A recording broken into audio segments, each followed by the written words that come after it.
public policy manager at Equality Ohio, and I use they, them pronouns.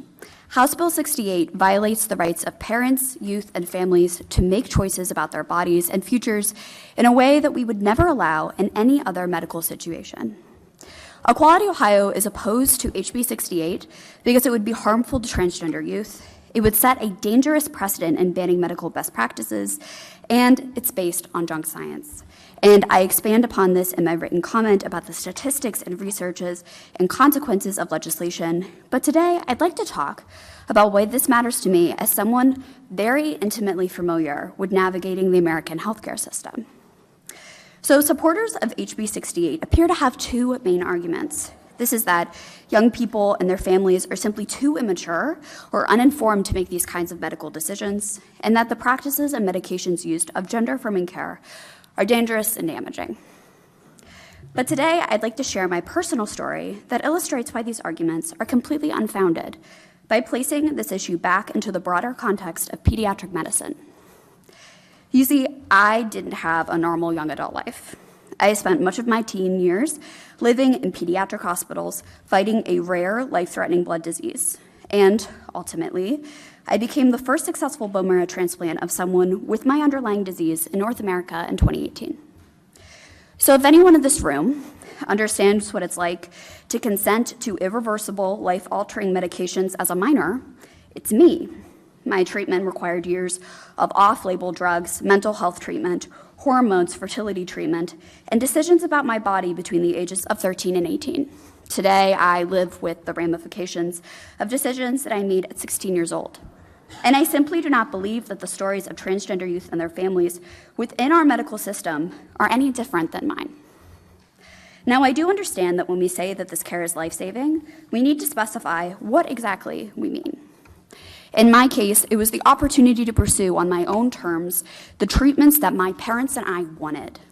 It was life-saving, not only because it explicitly saved me from death at that time, but because it greatly improved my day-to-day quality of life.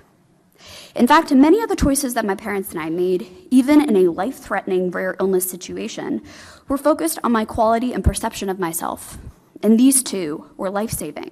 And they're important to life-saving, and they're important to transgender youth too. Trans and gender nonconforming youth and their parents are making life-affirming and life-saving decisions together.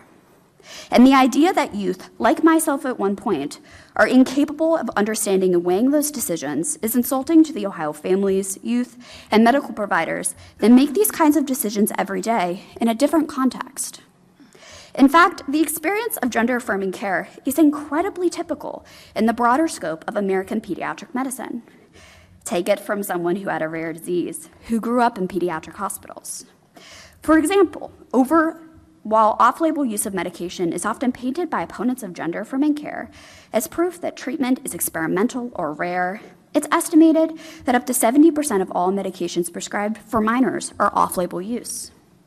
If one categorizes the off-label use of medication in pediatrics for patients like me truly as experimentation, then they would effectively be arguing that all pediatric medicine as you know it is one big science experiment.